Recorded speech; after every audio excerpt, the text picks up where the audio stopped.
Hello കൂട്ടുകാരെ, നമ്മളുടെ question paper discussion ക്ലാസ്സുകൾ തുടർന്നുകൊണ്ടേയിരിക്കുകയാണ്. ഇന്ന് വന്നിരിക്കുന്നത് ഒരു LD സ്പെഷ്യൽ റിസർവേഷൻ്റെ ക്വസ്റ്റ്യൻ പേപ്പറുമായിട്ടാണ്.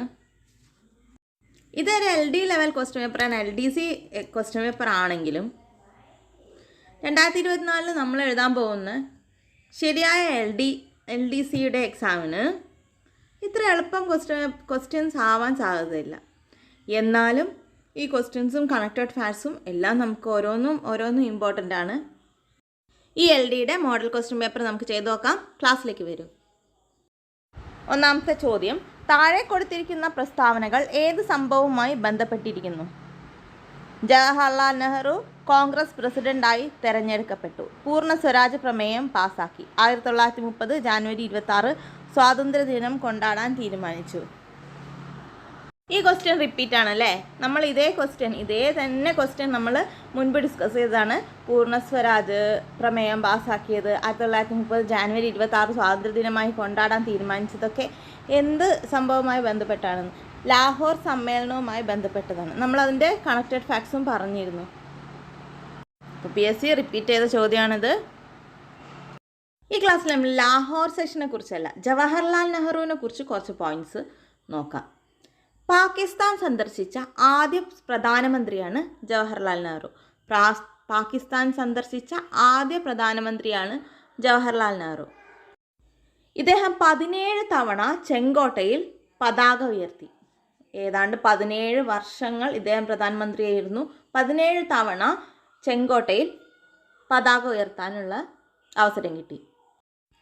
തപാൽ സ്റ്റാമ്പിലും നാണയത്തിലും പ്രത്യക്ഷപ്പെട്ട ആദ്യ പ്രധാനമന്ത്രിയാണ് ജവഹർലാൽ നെഹ്റു. തപാൽ സ്റ്റാമ്പിലും നാണയത്തിലും പ്രത്യക്ഷപ്പെട്ട ആദ്യ പ്രധാനമന്ത്രി ജവഹർലാൽ നെഹ്റു ആണ്. അധികാരത്തിലിരിക്കെ തന്നെ മരിച്ചു 1964 മെയ് 27. മുൻപ് ചോദിച്ചതാണ് ഏത് വർഷമാണ് അന്തരിച്ചതെന്ന്. 1964 മെയ് 27. ഇദ്ദേഹത്തിൻ്റെ തൂലികാനാമം ചോദിക്കാറുണ്ട്, ചാണക്യൻ. തൂലികാനാമം ചാണക്യൻ. ചേരിചേരാ നയം, പഞ്ചായത്ത് രാജ് എന്നീ വാക്കുകൾ ഇദ്ദേഹത്തിൻ്റെ സൃഷ്ടിയാണ്. പഞ്ചായത്ത് രാജ്, ചേരിചേരാ നയം എന്നീ വാക്കുകളുടെ ശില്പി ജവഹർലാൽ നെഹ്റു. സോണൽ കൗൺസിൽ എന്ന ആശയത്തിൻ്റെ ഉപജ്ഞാതാവും ഇദ്ദേഹമാണ്. സോണൽ കൗൺസിൽ എന്ന ആശയത്തിൻ്റെ ഉപജ്ഞാതാവ്, ചേരിചേരാ നയം, പഞ്ചായത്ത് രാജ് എന്ന വാക്കുകളുടെ ശില്പി. ഏഷ്യാറ്റിക് ഗെയിംസ് എന്നത് ഏഷ്യൻ ഗെയിംസ് എന്നാക്കിയത് ജവഹർലാൽ നെഹ്റു ആണ്. ചോദിച്ച ചോദ്യമാണ്. ഏഷ്യാറ്റിക് ഗെയിംസ് എന്നത് ഏഷ്യൻ ഗെയിംസ് ആക്കിയത് ജവഹർലാൽ നെഹ്റു ആണ്. ഇനി ഇദ്ദേഹത്തിൻ്റെ പ്രശസ്തമായ ഒരു പ്രസംഗം 1947 ഓഗസ്റ്റ് 14 ഇന്ത്യക്ക് അധികാരം കൈമാറുന്ന സമയത്ത് ഇദ്ദേഹത്തിൻ്റെ പ്രസംഗമാണ് വിധിയുമായുള്ള കൂടിക്കാഴ്ച എന്ന പേരിൽ അറിയപ്പെടുന്നത്. വിധിയുമായുള്ള കൂടിക്കാഴ്ച എന്ന പ്രസംഗം ജവഹർലാൽ നെഹ്റുവിൻ്റെ ആണ്. 2. ചൈനയെ ആധുനീകരിക്കാൻ സൻ യാത് സെൻ മുന്നോട്ട് വെച്ച ആശയങ്ങൾ രേഖപ്പെടുത്തുക. സൻ യാത് സെന്നിൻ്റെ ആശയങ്ങൾ: മഞ്ചു രാജവംശത്തെയും സാമ്രാജ്യ ശക്തികളെയും പുറത്താക്കുക, ജനാധിപത്യ ഭരണം സ്ഥാപിക്കുക, മൂലധനം നിയന്ത്രിക്കുകയും ഭൂമി വിതരണം നടത്തുകയും ചെയ്യുക. മഞ്ചു രാജവംശത്തെയും സാമ്രാജ്യ ശക്തികളെയും പുറത്താക്കുക, ജനാധിപത്യ ഭരണം സ്ഥാപിക്കുക, മൂലധനം നിയന്ത്രിക്കുകയും ഭൂമി വിതരണം നടത്തുകയും ചെയ്യുക. ഇതിൽ എന്താണ് സൻ യാത് സെൻ മുന്നോട്ട് വെച്ച ആശയം? ഇതിൽ 3 സൻ യാത് സെന്നിൻ്റെ ആശയമാണ്. ചൈനീസ് വിപ്ലവകാരിയായ സൻ യാത് സെൻ ജനാധിപത്യ ചൈനയുടെ ആദ്യ പ്രസിഡന്റാണ്. ഇദ്ദേഹത്തെ രാഷ്ട്രപിതാവായും കണക്കാക്കപ്പെടുന്നു. അദ്ദേഹത്തിൻ്റെ പാർട്ടിയാണ്, അദ്ദേഹം സ്ഥാപിച്ച പാർട്ടിയാണ് കുമിന്താങ് പാർട്ടി.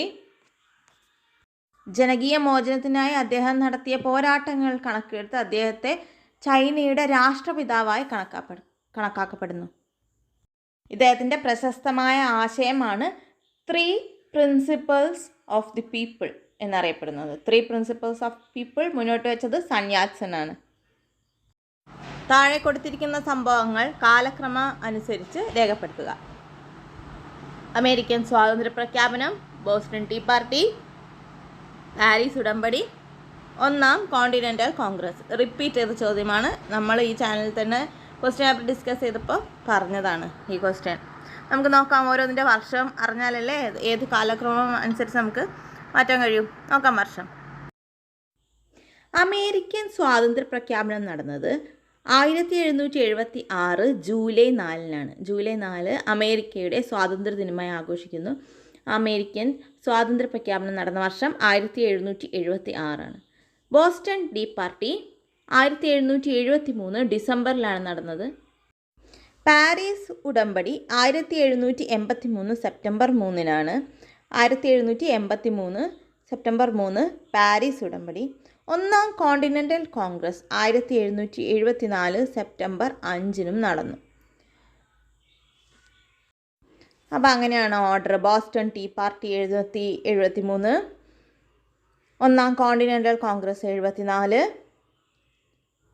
അമേരിക്കൻ സ്വാതന്ത്ര്യ പ്രഖ്യാപനം 76, പാരീസ് ഉടമ്പടി 83. ഓപ്ഷൻ സി ആണ് ഇവിടെ ശരി ഉത്തരം. 4ാമത്തെ ചോദ്യം, ഏത് സംസ്ഥാനത്തിലാണ് ഇന്ത്യയിലെ ആദ്യത്തെ ലിക്വിഡ് മിറർ ടെലിസ്കോപ്പ് സ്ഥാപിച്ചത്?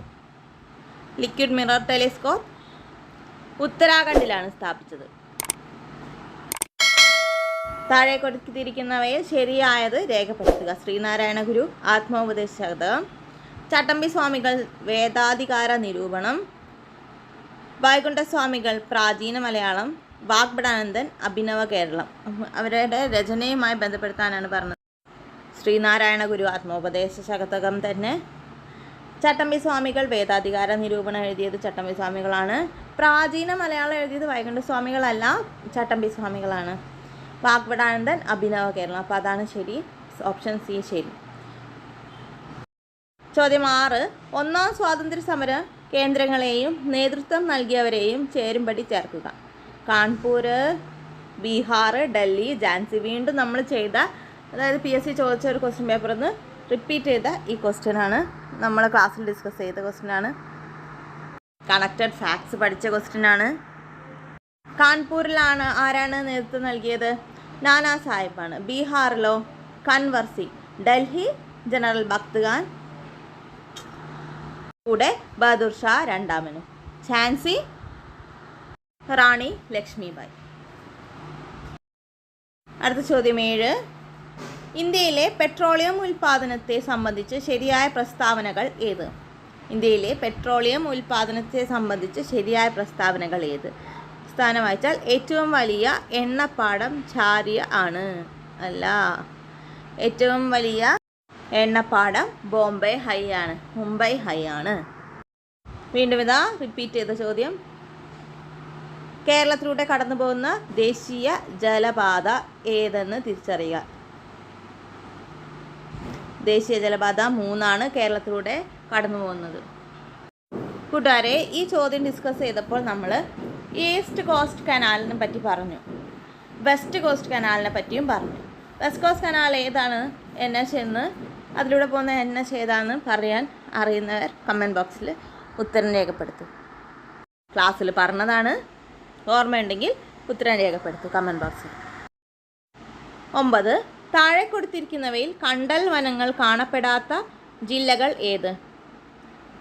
താഴെ കൊടുത്തിരിക്കുന്നവയിൽ കണ്ടൽ വനങ്ങൾ കാണപ്പെടാത്ത ജില്ലകൾ ഏത്? പാലക്കാട്, ഇടുക്കി, കണ്ണൂർ, കൊല്ലം, എറണാകുളം, കോഴിക്കോട്. മേൽപ്പറഞ്ഞവയെല്ലാം ശരി. പാലക്കാടിലും ഇടുക്കിയിലും കണ്ടൽ വനങ്ങൾ കാണപ്പെടുന്നില്ല. കേരളത്തിൽ പാലക്കാടും ഇടുക്കിയിലും കാണപ്പെടുന്നില്ല എന്ന് പറഞ്ഞല്ലോ. എന്നാൽ കണ്ടൽ കാടുകളുടെ വിസ്തൃതിയിൽ ലോകത്തിൽ 1ാം സ്ഥാനത്തുള്ള രാജ്യം ഏതാണെന്ന് ചോദിച്ചാൽ നമ്മൾ പറയണം ഇന്തോനേഷ്യയാണെന്ന്. കണ്ടൽ കാടുകളുടെ വിസ്തൃതിയിൽ ലോകത്തിൽ 1ാം സ്ഥാനത്തുള്ളത് ഇന്തോനേഷ്യയാണ്. കണ്ടൽക്കാട് നമ്മൾ ഇന്ത്യയിൽ ഏറ്റവും കൂടുതലുള്ളത് നമുക്കറിയാം പശ്ചിമ ബംഗാളാണ്, ആവർത്തിക്കാറുണ്ട്. പക്ഷേ ദക്ഷിണേന്ത്യയിൽ ഏറ്റവും കൂടുതൽ കണ്ടൽക്കാടുകളുള്ള സംസ്ഥാനം ഏതാണെന്ന് ചോദിച്ചാൽ ഉത്തരം മാറിയത് ആന്ധ്രാപ്രദേശ് എന്നാണ്. കണ്ടൽ ഗവേഷണ കേന്ദ്രം കേരളത്തിൽ എവിടെ സ്ഥിതി ചെയ്യുന്നു? കണ്ടൽ ഗവേഷണ കേന്ദ്രം 1000 തെങ്ങാണ്. കൊല്ലത്തുള്ള 1000 തെങ്ങ് എന്ന സ്ഥലത്താണ് കണ്ടൽ ഗവേഷണ കേന്ദ്രം സ്ഥിതി ചെയ്യുന്നത്. എന്നാൽ കണ്ടൽ മ്യൂസിയം കേരളത്തിൽ എവിടെ സ്ഥിതി ചെയ്യുന്നു? കണ്ടൽ മ്യൂസിയം കൊയിലാണ്ടിയിലാണ്. തിരിഞ്ഞു പോകരുത്. കണ്ടൽ ഗവേഷണ കേന്ദ്രം 1000 തെങ്ങ്, കണ്ടൽ മ്യൂസിയം കോഴിക്കോട് ജില്ലയിലെ കൊയിലാണ്ടി എന്ന സ്ഥലത്ത്. ഇമ്പോർട്ടൻറ്റ് ചോദ്യം. 2024 വേൾഡ് ഹാപ്പിനെസ് റിപ്പോർട്ട് പ്രകാരം ലോകത്തിലെ ഏറ്റവും കൂടുതൽ സന്തോഷമുള്ള രാജ്യം ഏത്? ഫിൻലാൻഡാണ് 2024 വേൾഡ് ഹാപ്പിനെസ് റിപ്പോർട്ട് പ്രകാരം ഏറ്റവും സന്തോഷമുള്ള രാജ്യം. കഴിഞ്ഞ ക്ലാസ്സിൽ നമ്മൾ പറഞ്ഞിരുന്നു അല്ലേ, വേൾഡ് ഹാപ്പിനെസ് റിപ്പോർട്ട് പ്രകാരം ഇന്ത്യയുടെ സ്ഥാനം അല്ലെങ്കിൽ റാങ്കിങ് എത്രാമത്തതാണെന്ന്. അത് ഇമ്പോർട്ടൻറ്റ് ചോദ്യമാണ്, ഇന്ത്യയുടെ ചോദിക്കാറുണ്ട്. എന്താണ് എത്രാമത്തെ ആണെന്ന് അറിയാവുന്നവർ കമൻറ്റ് ബോക്സിൽ പറയൂ. ഇല്ലെങ്കിൽ അതുപോലെ ഇമ്പോർട്ടൻ്റ് ആയ കുറച്ച് കറണ്ട് അഫയേഴ്സ് മുൻപുള്ള ക്ലാസ്സിൽ ഇട്ടിട്ടുണ്ട്, അത് പോയി പഠിക്കണം. ഓക്കെ, അപ്പോൾ ഈ ക്വസ്റ്റ്യൻ പേപ്പറിലുള്ള 10 ക്വസ്റ്റ്യൻസും കുറച്ച് കണക്റ്റഡ് ഫാക്ട്സും പഠിച്ചു. എല്ലാം ഒന്നിനൊന്നും ഇമ്പോർട്ടൻ്റ് ആണ്. ഓക്കെ, ബാക്കിയുമായി അടുത്ത ക്ലാസ്സിൽ കാണാം.